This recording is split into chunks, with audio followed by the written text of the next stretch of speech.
It's me, it's your friendly neighborhood ELT, back with yet another Spider-Man related video, and in today's video we are talking the top 10 things needed for Spider-Man PS5. Now you might be saying to yourself, wait a minute, hold on, hold the phone there ELT. What do you mean Spider-Man PS5?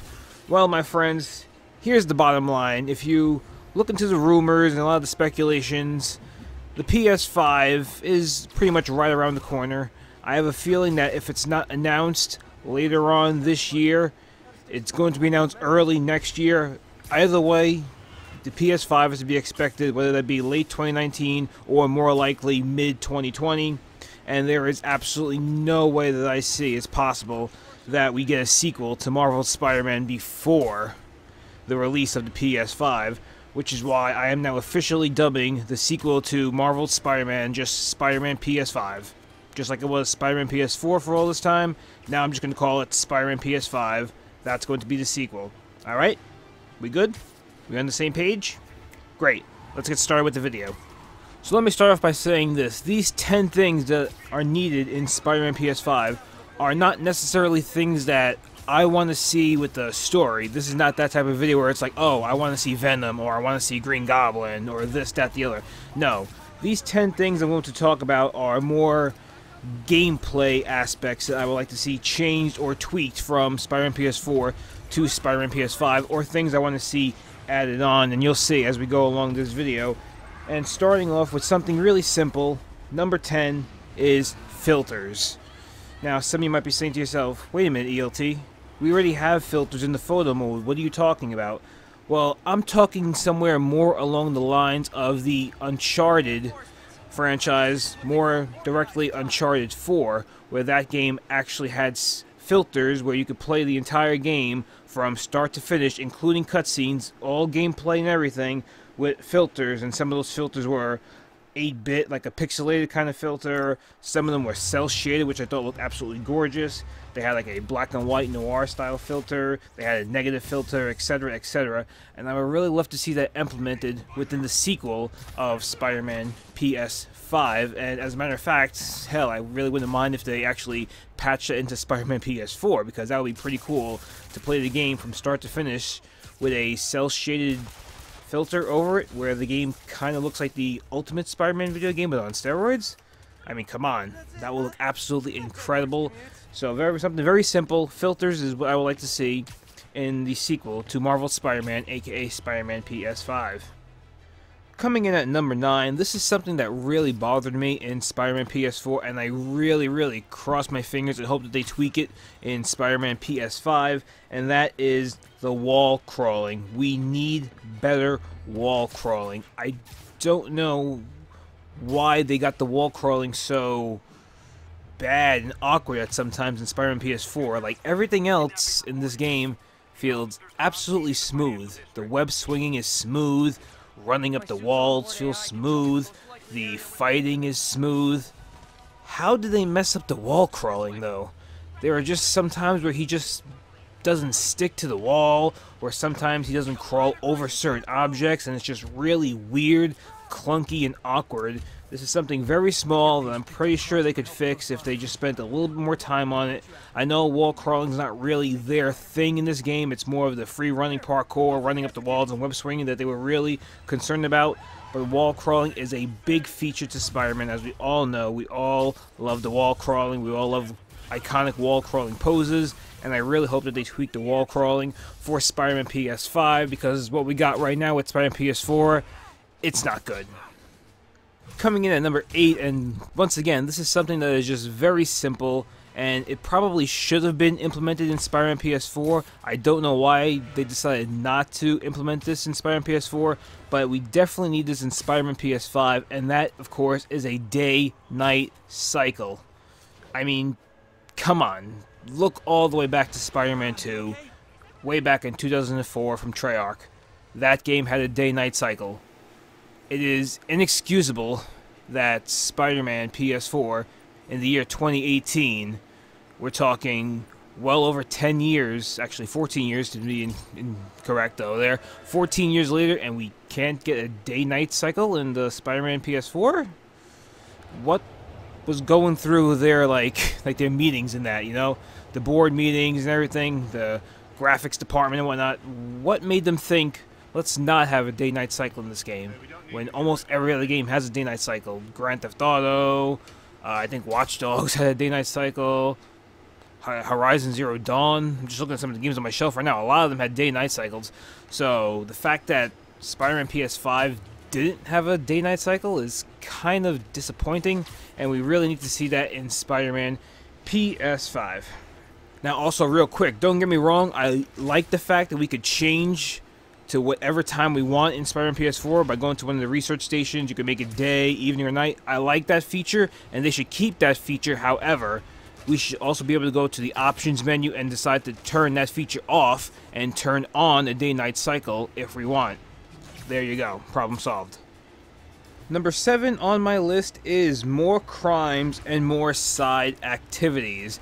What we got right now, it's pretty good, and I would just like to see more of it and more varieties of it. Right now, we got, when it comes to crimes, we could, you know, stop drug deals, we could stop car chases, we could stop break-ins, and yeah, that's pretty much it when you think about it. That's like really the 3 top things that you do the most. And kidnapping to a certain extent, although that doesn't really come up as often. But I want to see more. One thing that I really enjoyed about The Amazing Spider-Man 2, even though it was really broken, but I love the fact that they actually had burning buildings. Like I said though, in TASM 2, kind of broken. You go into the burning building, you turn on Spider Sense, and you can't see where the hell you're going. I think Insomniac games could do 100 times better, and that's one thing that I would like to see is all of a sudden, oh look, there's a fire truck. Let's follow the fire truck. Where is it going? It's going to a burning apartment building. You hop inside, you get the people out, turn out the fire with your webs, or you could knock off one of the fire hydrants and the water goes onto the building. That would be really cool. Also, digging deep into like the Spider-Man 2 stuff over there, maybe having construction workers actually falling off of buildings. You have to grab them at the very last second, or like they're hanging onto the ledge and you have to crawl up the wall and bring them down. But again, we did it a million times in Spider-Man 2. Even bring back balloons if you want to. You know, the web swing is so good in Spider-Man PS4, I don't think I really mind fetching balloons for kids. So yeah, we need more crimes and more side activities in Spider-Man PS5. Coming in at number 6, and this is really a no-brainer, we need a bigger map in Spider-Man PS5. They cannot release a sequel to this game with the exact same size map, with the exact same building structures. That's a definite no-no. I mean, obviously things are going to look somewhat similar, especially in Manhattan, because that's where this game takes place. But we need to open up the map even more. One thing that I really loved about Spider-Man 3, back on the PS3, and I guess you could say on the PS2 as well, even though I think the PS3 version is 100 times better, but they actually had underground subways where you actually go underground into the sewers, to the subway stations. That made the city feel more open, it made the city feel more alive. And one thing that Ultimate Spider-Man had was a different borough of New York, and I would love to see that implemented in Spider-Man PS5. Instead of just going to Manhattan, maybe we could have another borough of New York, like the Bronx, Brooklyn, or of course, Spider-Man's hometown, Queens. Alright, so now we're down to the top 5, and number 5 is somewhat similar to number 7, but it is more side villains and longer side missions. That's again adding on to more crimes and more side activities. Number 5, we need more side villains. One of the best side villains that we had in Spider-Man PS4 was Tombstone. I really liked where it was going, however, it was too short. You do one mission, you do another mission, and then boom, you're into a boss fight with Tombstone, and case closed, it's all over. I would have liked to see that mission go on maybe a little bit longer, not only just 2 missions before the boss fight, maybe 5 missions before the boss fight, and then you have a couple other random things with Tombstone's thugs you have to take out, and then Tombstone appears. Then you get that big boss fight at the end, just to make the game a little bit more longer, and also more side villains, more like Tombstone. You have Kraven the Hunter, you have the Lizard, you have Sandman, you could bring back Hammerhead. So many countless options with Spider-Man's amazing Rogues Gallery, and we definitely need more villains in side missions. Don't get me wrong, I like the other side missions that we had in Spider-Man PS4, the more friendly neighborhood Spider-Man side missions, like getting Howard's pigeons or helping an other lady who was looking at birds and whatnot. That's all fun and dandy, you know? It's friendly neighborhood Spider-Man stuff, so you could keep those and have more of those, but also give us some more meaningful side missions. The Black Cat side mission within the main Spider-Man PS4 game is pretty much disappointing. You just go around, you know, you look for her cats, and then once you finally find them all, you go to her hideout, she's not there, you get a suit, the end. That's very, very underwhelming. I wish that was a little bit longer in the main game. I understand they were saving some of it for the DLC, but I hope that in the main game we get more stuff like that. For example, something similar like that with Black Cat. Maybe we have to find her again, but this time we actually find her and then go do multiple missions with her, similar to Spider-Man 2. So that is number 5 on my list. More side villains and longer side missions. Number 4 is something that I think would be really cool, and I think Insomniac is the perfect development team to pull this off, and that is suit customization within Spider-Man PS5. A lot of the suits that we got in Spider-Man PS4 are phenomenal to look at. The detail on them is outstanding, and I would love us to have an option where we could take some of those amazing suits and be able to customize them to maybe swap some things in and out. For example, I could take the Raimi suit, or the web suit as they call it, and swap out the lenses with the classic Spider-Man lenses, that way it has animated eyes, or take the logo from the advanced suit and put it on the anti-ox suit, that way it looks more like a symbiote suit. Change the colors if I want to. Maybe instead of having a red, white, and blue Spider-Man, I could have a red, white, and black Spider-Man. You know what I'm trying to say here? Just switch up the colors, take different parts from different spider suits and just put them all together in a blender and just make whatever you want. Go completely nuts, make your own customized suit. Have a whole bunch of different save slots. Like you could have like maybe 10 different save slots from 10 different suits you could customize, and of course if you get sick of one you could delete it and customize another. Just, it adds endless variety of Spider-Man suits that you could create, and it would be an absolutely outstanding idea for them to add it. We do have somewhat of that in this game, but that is only limited to the suit powers. You get to take a suit power from one suit and put it into another suit, and so on and so forth. That's a good start. That's like having our foot in the door to suit customization, and hopefully with Spider-Man PS5 they just completely blow the doors wide open and give us full suit customization. That would be really awesome.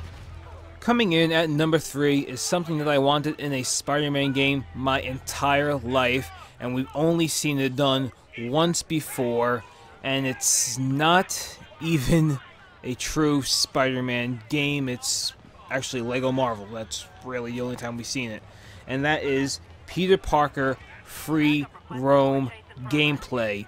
This is 100% necessary for the Spider-Man PS5 sequel. There are 0 exceptions. You have the technology. You can make this work. I know there are a bunch of people out there right now saying, why do you care about Peter Parker free roam gameplay? It is boring. Why do you want to walk around New York City as Peter Parker? Well, let me tell you this. How cool will this be? Picture this. Close your eyes. I'm free roaming New York as Peter Parker, and then all of a sudden I see down the street there's a break-in, or somebody's trying to break into a car, somebody's trying to rob an old lady, take their purse, somebody's kicking a kid and taking the kid's balloon, or whatever it may be. Some kind of crime is being committed, and then I could just dart to the nearest dark alley, take off my street clothes, throw on the Spider-Man suit, and go take them down, and then immediately go right back to a dark alley or climb up a roof or something, and then change right back into Peter Parker.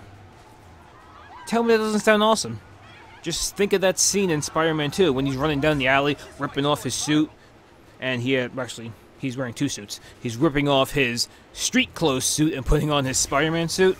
That's an incredibly iconic scene from an incredibly iconic movie, and I would love to recreate that in Spider-Man PS5. Plus, there are some other things that you can do with Peter Parker than just walking around the city. You could have him maybe ride a car. Why not? Maybe he has some kind of car or some kind of bike that you could ride around the city with. You could take public transportation if you want to do that, and just go sightseeing around the beautiful, recreated New York that Insomniac gave to us. It's the possibilities are endless, as I stutter to say that. There's so much we could do with Peter Parker free roam if done the right way, and I feel as if Insomniac is the team to do it the right way. Getting down to the nitty gritty and coming in at number 2, at which point I'm going to say, spoiler warning, if you haven't beaten the main story of Spider-Man PS4 yet, first of all, why are you watching this video? Go beat that game, it's amazing.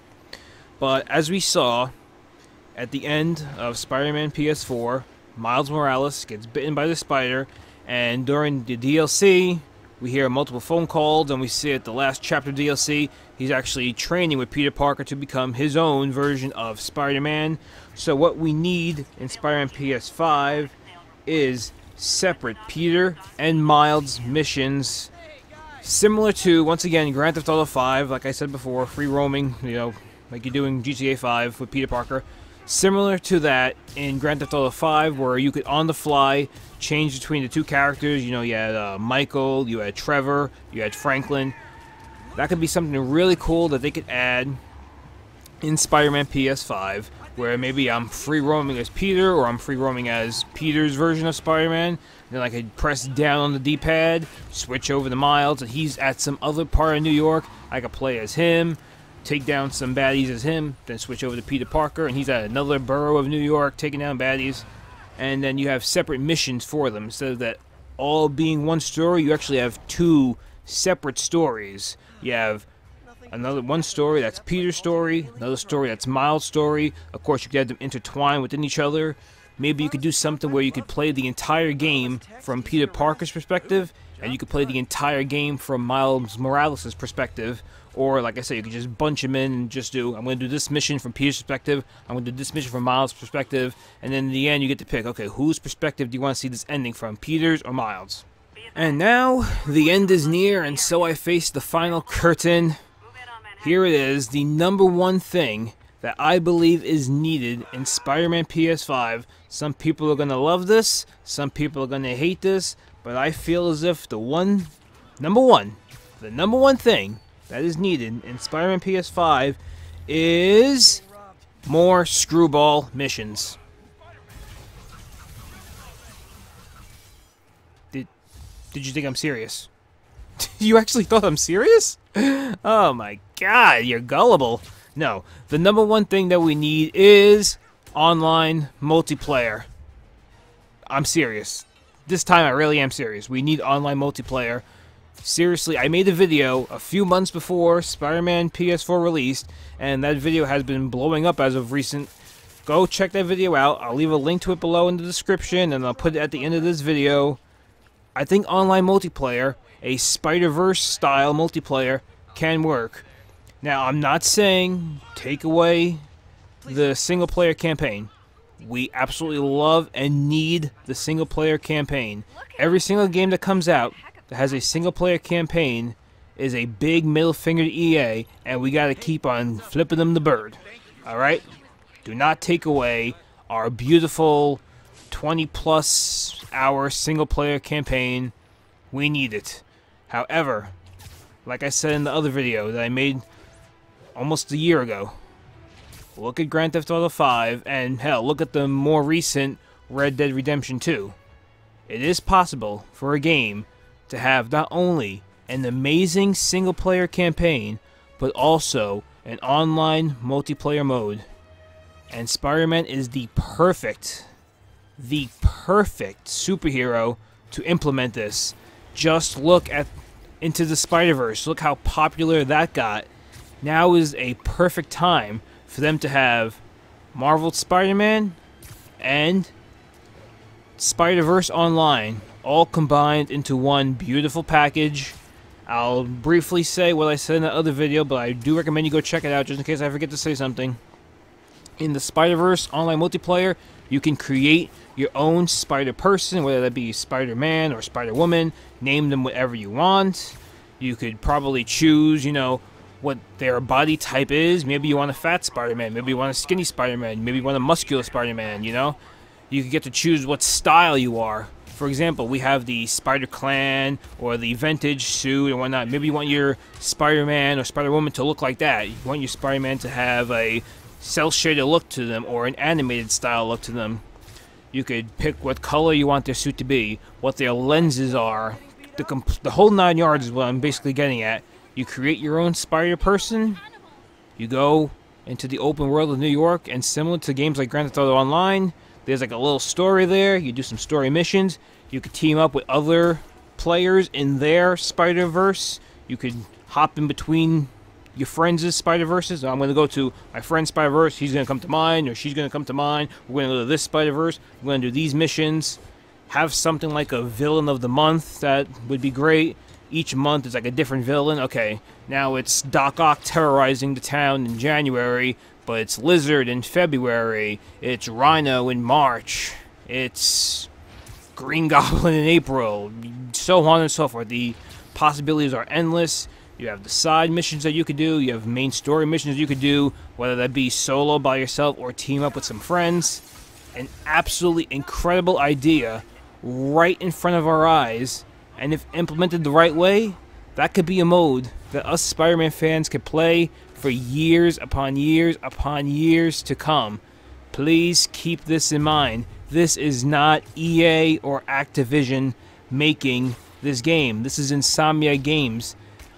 I don't think they're stupid enough to give us a bunch of stupid microtransactions or loot boxes. I honestly don't think they're that stupid. Insomnia Games has made some bad choices, There were a couple of things they slipped up on with Spider-Man PS4, but trust me, I don't think they're that stupid. I don't think any other developers other than EA, Activision, or maybe even Ubisoft are that stupid to mess up such a perfect idea for a Spider-Man online multiplayer mode. And with that being said, that concludes my video for the top 10 things we need in Spider-Man PS5. I hope you enjoyed the video. If you did, don't forget to leave a like. Feel free to comment whether you think my ideas are great or you absolutely hate my ideas. Do you agree, disagree? What are your ideas? Let me know in the comment section down below. And until next time, this is your friendly neighborhood ELT, signing out.